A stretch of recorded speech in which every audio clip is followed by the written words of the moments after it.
Hello. We've discussed already the ideas behind the exchange variation, the Queen's Gambit, for both sides really. We've got this structure, sometimes called the Carlsbad structure, where white's got a half-open C file, black's got a half-open E file. White can play the minority attack, which is the classic way of doing things, or advance in the middle. I think a theme started by Botvinnik. Black can counter-attack on the king's side against the minority attack, and has got some central counterplay and other ways of defending against the minority attack on both wings. Not an easy game for black. White wins a lot of games in this variation, but I think not especially because the position is wonderfully advantageous for white. Whites just get to play a lot of these games, and they get used to them, I think. So we've got a position whereby we've got some chances for white to play different strategies. In this position, white might play all sorts of things. Bishop to f4 might be an idea, in it hoping for perhaps to play some lines like Botvinnik did, but actually I think this is not accurate, because white really must wait for bishop to e7 first to try bishop to f4.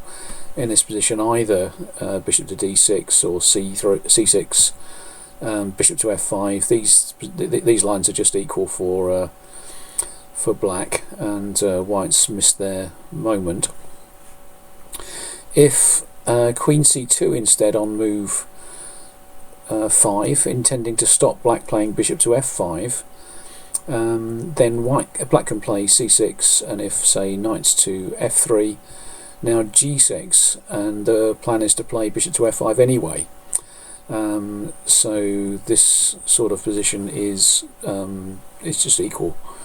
There's a long game I put in the notes where white just plays some swaps, and black even wins by placing one of the knights on the d6 square. It's really useful there. It covers white's squares on the queen side where they might want to start a minority attack. It covers the e4 square where they might want to advance in the middle. Really helpful square for that piece. So that's the queen c2 variation. I think not so accurate. Knight f3 also not especially accurate, to be honest, in this position. It's hard to stop black playing bishop to f5 to good effect. Hard to know really how that might go. Bishop e7, for example. Well, I think bishop to b4 is okay as a line of the Ragozin variation, but bishop to e7, and if queen c2, g6 is a line we've just looked at. If e3, bishop to f5, and now white might try and make a mischief with queen to b3, hitting the b7 pawn, but I think black can just gambit it with knight to c6, and I think this is about equal. If white grabs the pawn, knight to b4 is awkward for white, and the queen's running out of squares. There's a check on c2 which is awkward, and that's not, so this isn't as fancy an attack as black might hope. As white might hope, if black was forced to play something like, what could they play here, b6 for example, I mean that's surely better for white, but knight c6 is comfortably equal. So all of that on move 5. Bishop g5 is the right move for white, and I'm going to guess in this position c6 for black. And now we get into some more heavy lines of the Queen's Gambit Exchange variation. Again, knight f3 not accurate because of bishop to f5, although many other things are possible here.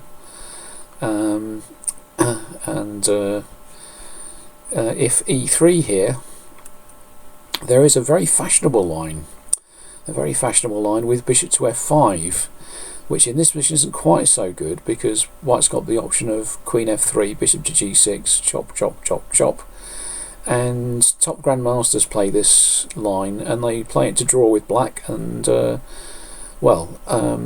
top grandmasters don't always manage to draw this with black, and I don't think it's a sort of position that youngsters ought to play. It's a bit of a grind.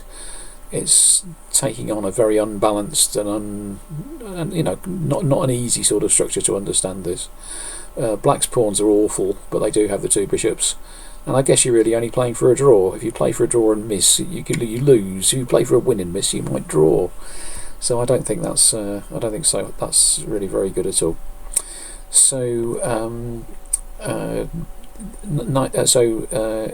E3, and now bishop to E7 and bishop to D3, and we're getting into the main lines of the exchange variation. We could try, for example, just getting into a position with knight on B to D7. That's a move you might have played earlier, and so we get a position a bit like this one. And now there's two ways that white can go: either to play knight on G to E2 with a central advance usually, although the other minority attack is always possible, or knight to F3. We'll look at knight to F3 first. And now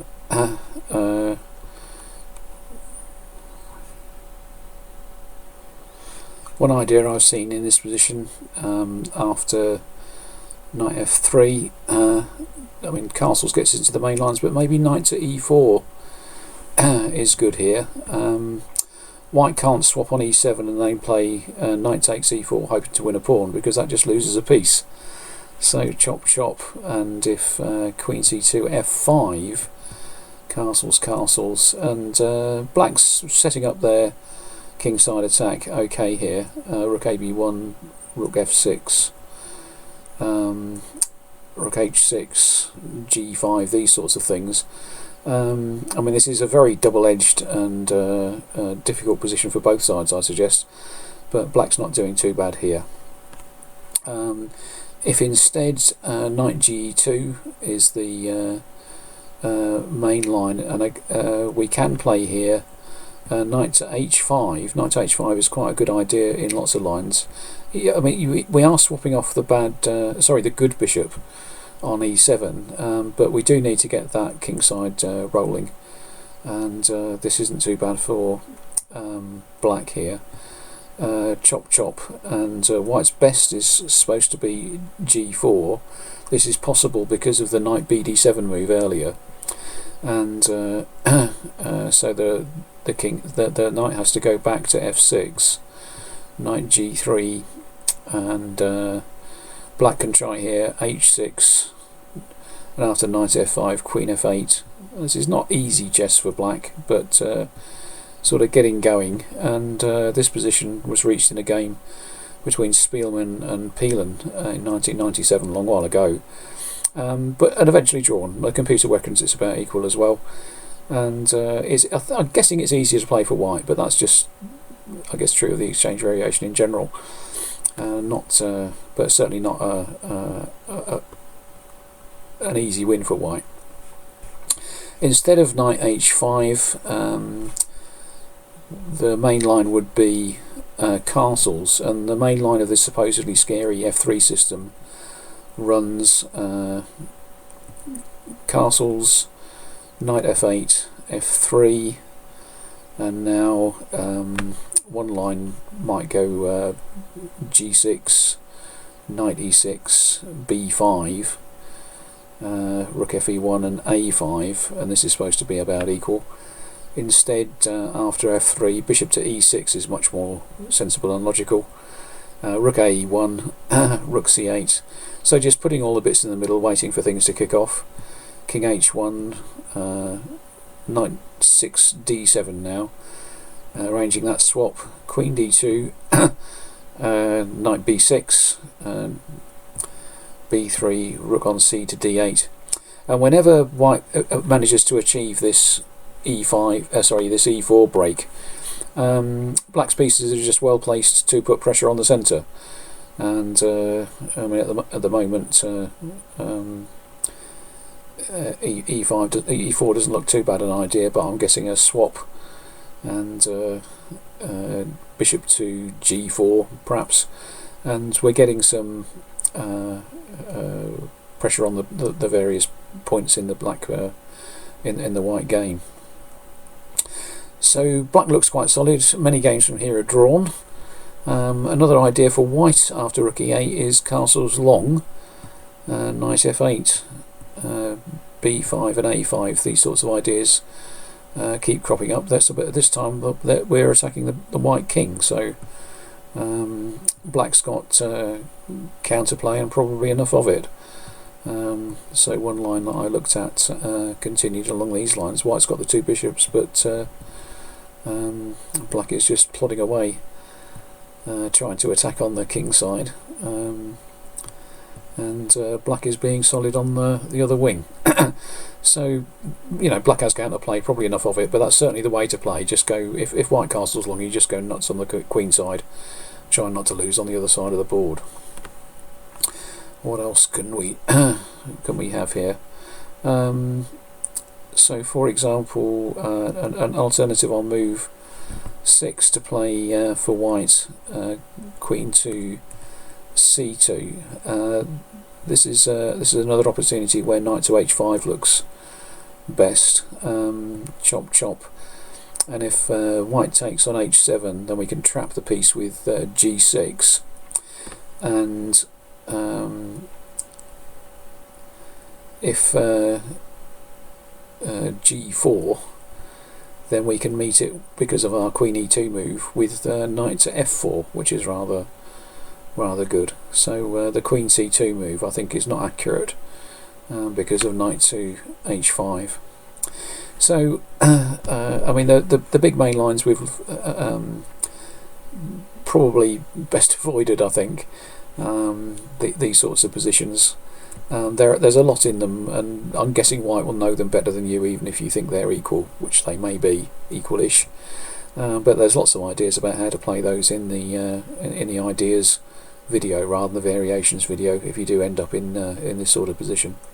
But I think looking at the ideas that I've shown you, most repertoire books recommend that white plays with knight ge2, so I imagine that's how most of your players will play against you if they do play the exchange variation. And so there's some fairly equalising lines against that, and if white's not very careful with their move order, I think we can equalise with a quick bishop to f5. Anyhow, that's a surprisingly short video on the variations of the exchange variation that you need to know for black. Hope you're getting alright with it. Bye for now.